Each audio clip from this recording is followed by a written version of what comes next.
Hello and welcome to German Cinema Now. My name is Martin Schwartz and I'm the program curator at Goethe Pop Up Seattle. Today, we're here to talk about Hans Broich's wonderful film about Volker Spengler called Highfalutin. And as my guest, returning today, we have Professor Richard Bloch.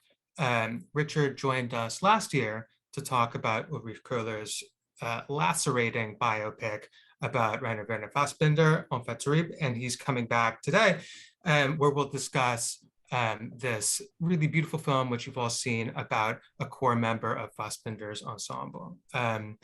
Dr. Bloch is professor of German studies at the University of Washington and the author of a number of works, including most recently, Echoes of a Queer Messianic, From Frankenstein to Brokeback Mountain. Richard, thanks so much for coming back. My pleasure. Thank you for having me. And when I watched this film, it seemed to me that Volker Spengler had a project which the film gets at pretty well, a way of being that was kind of fundamentally queer, which is beyond the normative, beyond the everyday, beyond the horizon. And it, one of the phrases I jotted down was ungoverned and ungovernable. And I was a little bit familiar with your work and the concept that you've explored deeply in your most recent book of the queer messianic. And I wanted to know whether you'd share a few words about the queer messianic as a concept and how you feel it might apply to Volker Spengler.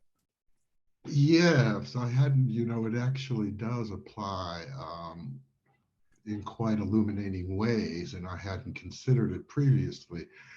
The idea of the messianic first should be distinguished from messianism. The messianic is a mode of being in where the expectation for the Messiah's arrival structures one's existence. But in the end, the Messiah is never coming. She is always a promise, and if a promise is fulfilled, it's never a promise. Now, key is then what does it mean to always be waiting for the end time, right? Always. And I think what it does is, one, with identity and character, it makes it impossible to integrate that into a single subject. And so part of that mode, and you see this with Volker Spengler, right, is different acts for different people. The circumstances or the contingencies of the world, in a way, determine how he's going to respond. And that then makes it impossible, right? What do you call him? You can call him a provocateur, right? You had a better term for him, I think. But at the same time, you can't position him anyway, right? And I think the film is brilliant because, getting ahead maybe, just when I thought that, oh God, this is just going to be one of those drag on, like, has he died? Are we hearing just tributes to a man who actually seems to be pretty insulting? Right. And is this really going to go on for 2 hours? Then all of a sudden he appears, tenses change, and you're thrown off balance, not the least of which is at the very minimum, right? You expected this rather dandified or exceptionally charismatic person to appear, who actually is rather gross at first. Yeah, he's wearing a stained sweatsuit, it looks like, unshaven. Yeah. And then you realize as the film will go on, right, but that he specifically is always trying to undo the possibility of the subject having a position so they can be tracked and surveilled, right? He represents a threat to the state because how do you identify him? Where is he? What is his position? What is his take? He's purposely politically incorrect, but also in a very correct way, right? Say some more about that, because is he politically correct for the purpose of being politically correct? Or is it because being politically correct would be the normative and accepted thing to do in that moment, and that is what he doesn't like? Yes. When I think about the politically correct, right, of course, you have to understand, right, most people, I think, forget It began in academia, where conservative older professors were challenging the changes to the curriculum that newer professors wanted. And they would say that's so politically correct. Okay, and so it is a kind of a road ahead. But for something to be politically correct, the original purpose was to open it to diverse voices, to understand the different stories coming from different people. Serve a wonderful purpose, particularly today when we need to learn to get along with each other and stage a concerted and united fight against climate change. So being politically incorrect in those moments is because he's seeing the person in a specific relationship determined by the time and place or their interaction. Mm-hmm. And so while it might seem insulting as the one person who is the target of what every woman I know would, slap my face with reason if I called her that. Yeah. And she says it doesn't bother Right. because it's part of a personal interaction that transcends boundaries and guidelines, right?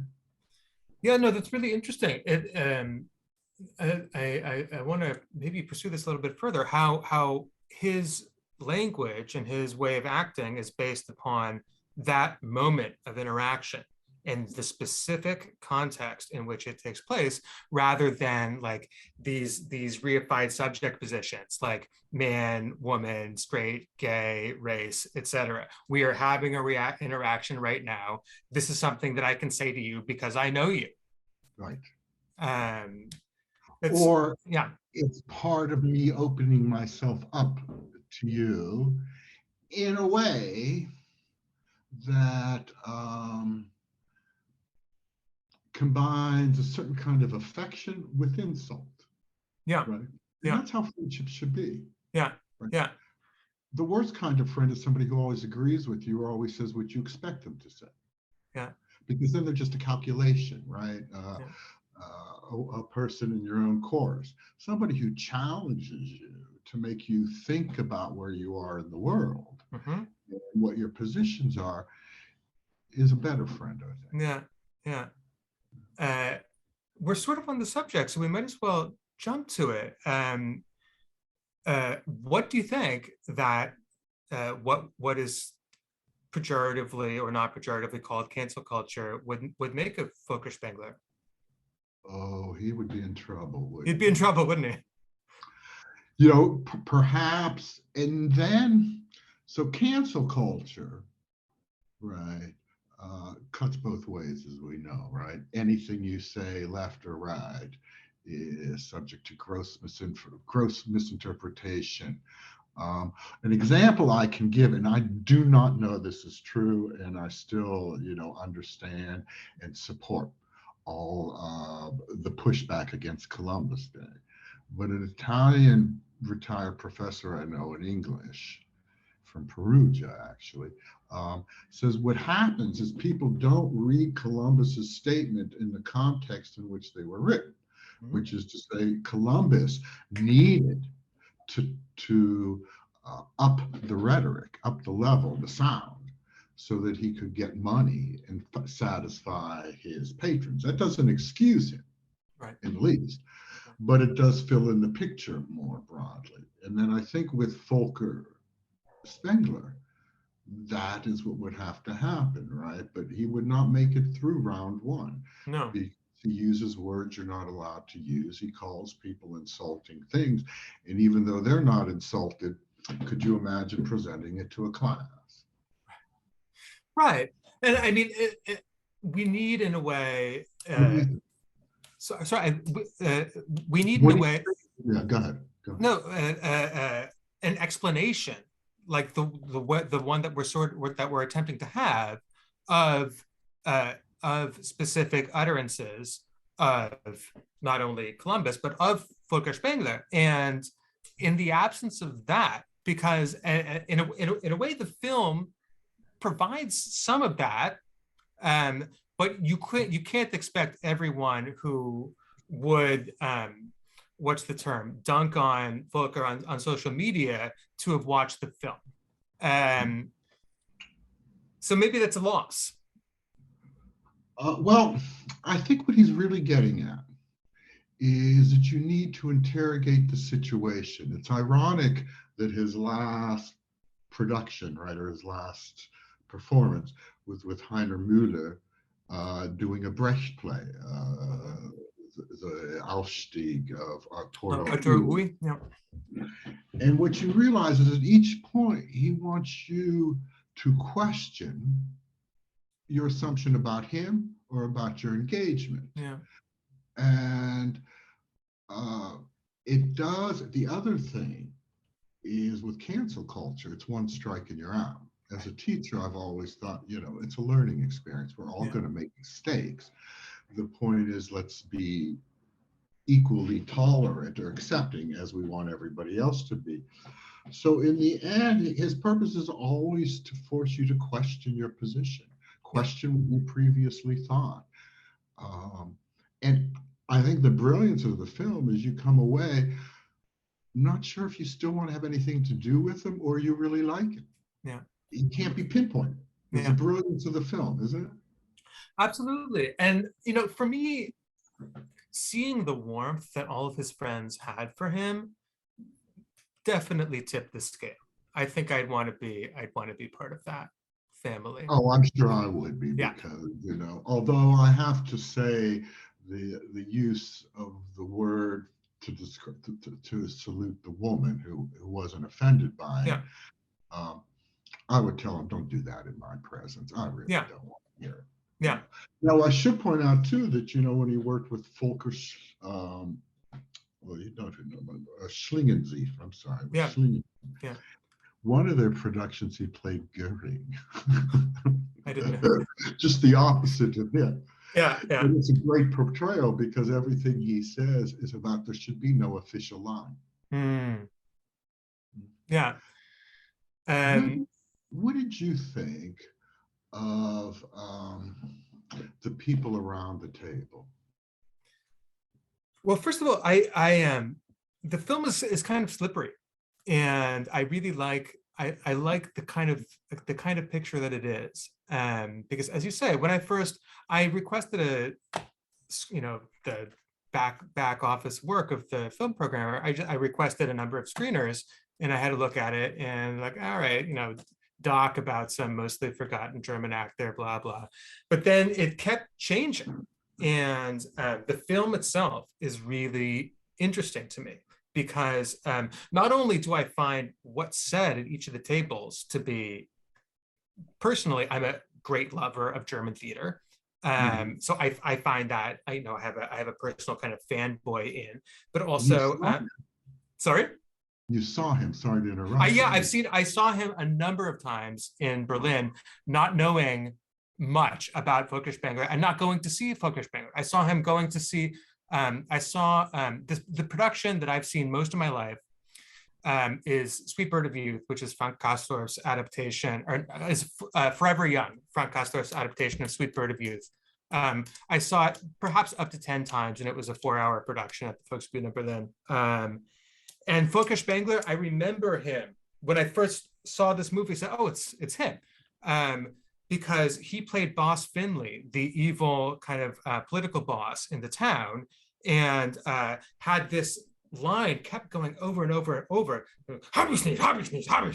And this, I always saw the spit coming out of his mouth, saw his big body convulsing, and that kind of intensity. But about this picture, what I like about it is that the time tenses change, as you point out, and also it doesn't take place in any one conversation.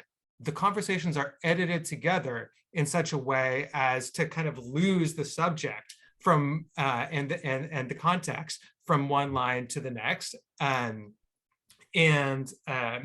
Is this taking place at the meeting of these people or at the meeting of these people? Is Volker alive now or is he not? Are we still on this theme that we just were? And yet it all still flows. And for me, it kind of captures this this present tense of hanging out in the theater bar after the show. It's like, did you tell that joke right before I went to the bathroom, or is that 10 years ago? and it really appealed to me. And as you say, everyone who's around the table has something to say to illuminate Volker's project, and I feel like the way the film was made helps do that. Do you agree? Yeah, I do, because the materials we were sent talk about what's so surprising in the film is they actually begin to reveal more about themselves than the subject. And I thought, no, what that says is the film has succeeded because the subject Yeah, is so very much part of the situation or part of that particular conversation whenever it heard, yeah, that you do receive something from them, but you also see that um, they're rather sketchily drawn, right? I mean, you think, okay, here are the actors, right? And they look to be the least filmogenic people we've ever seen. And but you're right, because what happens with the film, right? First, you think, all right, this is just like my dinner with Andre. We've right. just increased the number of people, and it's not that interesting. Right? Mm. Then you go, oh, no, now it's in the present tense. So somehow I'm off balance because I don't know, was he dead or is he still alive? And um, you also then begin to listen to the past tense, Yeah, and it's you're never sure, right? As you said, the other changes where the characters, you can see they're in different places, but they seem to continue the conversation, yeah, but they don't. The editing, um, oh yeah, then you have this motion when they mention, right, Jack Smith, yeah. who's was it Flaming Feathers? Is it Flaming creatures. Flaming Creatures?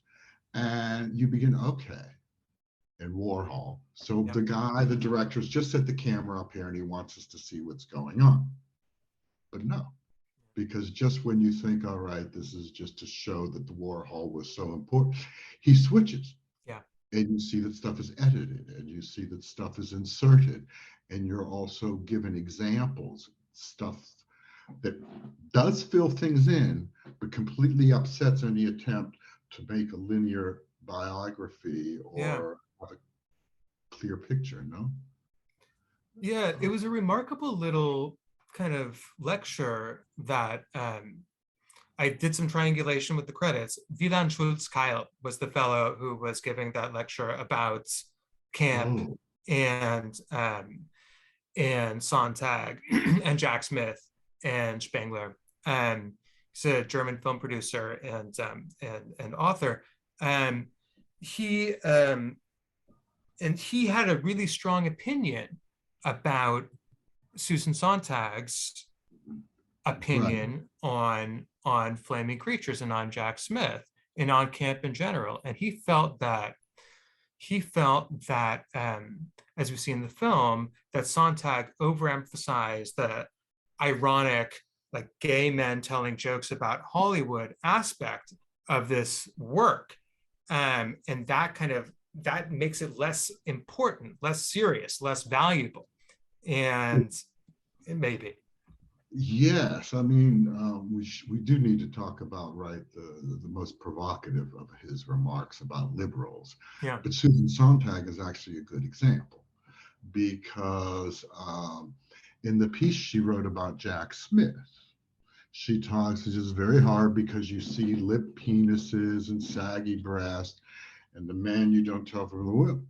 But she wants to say it suspends moral categories of judgment, but asks us instead to see and just enjoy it aesthetically. The aesthetic pleasure, which in itself is a bit subversive, but that's not what they're doing, right?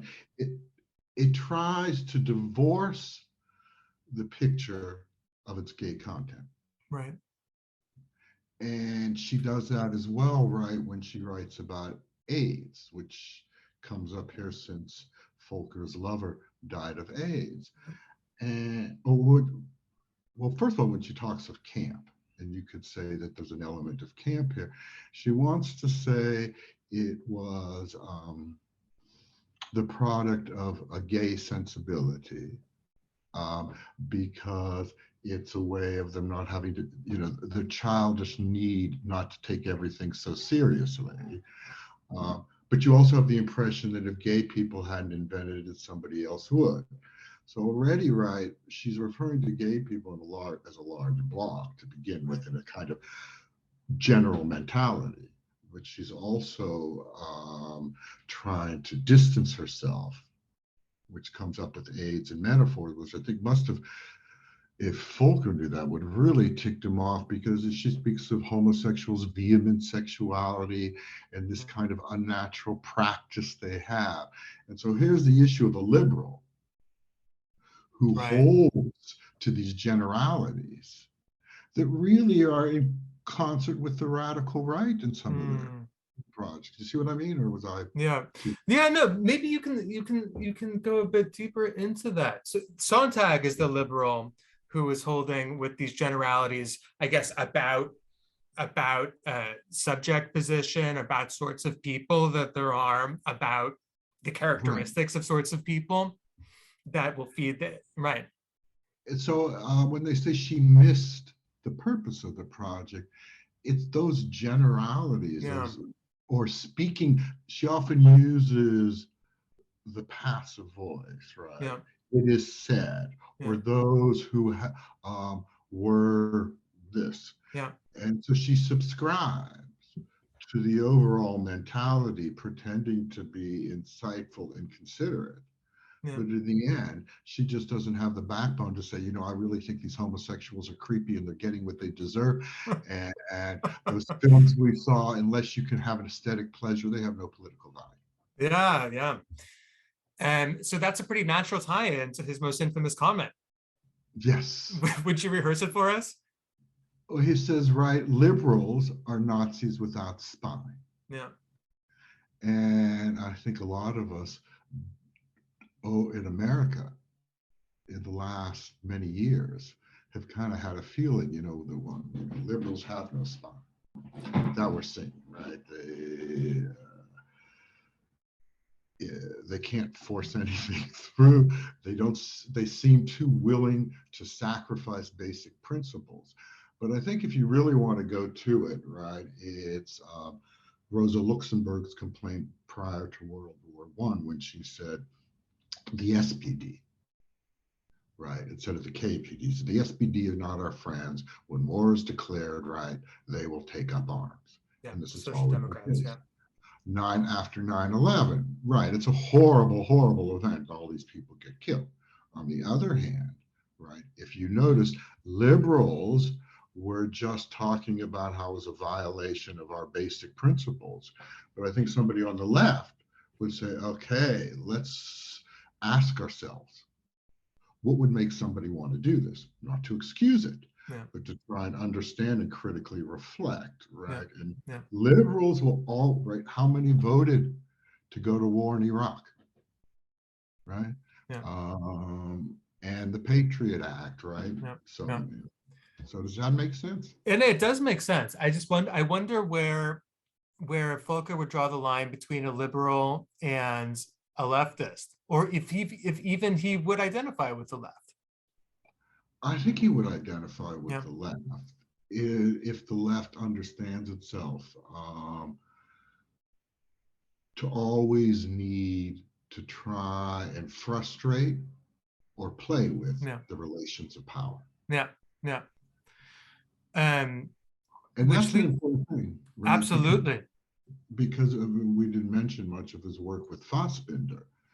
With Fassbinder, right, at the end of, say, Petra von Kant, The Bitter Tears of Petra von Kant, and the secretary, she starts to talk to the secretaries after she's had this breakdown, who she's treated, like a slave with complete disrespect. And when she asks her, what is your, I don't know anything about me. You tell me about yourself. Where were you born? And the secretary at that moment gets up and leaves. Because don't fool me that this liberal understanding is going to change the relations of power. The only thing you can do is try to have fun with it, right? Which is another way he is, right? Let's just mess with it. Let's try and confuse the radar, or confuse the algorithm, so to speak. Absolutely. Yes. And that he did in a beautiful way. And I think, some of us who have seen this film, myself included, have gained new kind of little figure on our idol to which we light votives. And I feel that his way, this kind of very serious puckishness that he applied, no matter the circumstance, is something that I can learn a lot about. Um, Richard, how would you, to sum up, how would you define Volker Spengler's project? He wants to throw grenades on the one hand, but verbal grenades. But he wants to just upset expectations and return a sense of chance, Yeah, or rather than seeing everything pigeonholed and going with the program. yeah. The director, I mean, I think a good example, the director I mentioned, was it Schlieffen? I can never get this. Schlieffen, you know who Schlingensief? Schlingensief, yeah. His one film, right, is when he had the German Chainsaw Massacre, which I just have to, it's a little off talk, but it's just hilarious. It's this family, right, of East Berlin refugees successfully escapes to the West, only to be killed by chainsaw psychos. And I think that is, don't count on people the same way. But I don't know how much I would have enjoyed hanging out with him necessarily. Yeah, Maybe a lot, yeah, and maybe be my best friend. But that's the brilliance of the film. It keeps you off balance. yeah, yeah, It keeps you guessing. yeah, yeah. Um, and it's a guessing, which is I think productive. And thank you, Richard, for taking the time to guess together with me today. Thank you very much for having me. I hope everybody gets a chance to watch the film, because be patient. Yes. Because And watch it again for those of you who've already seen it when you're watching this. You can breeze through it and stop wherever you want. You'll find something new. and you'll see just how illuminating we Yeah, were. indeed. Richard Block, thank you for joining us. Thank you. Bye-bye.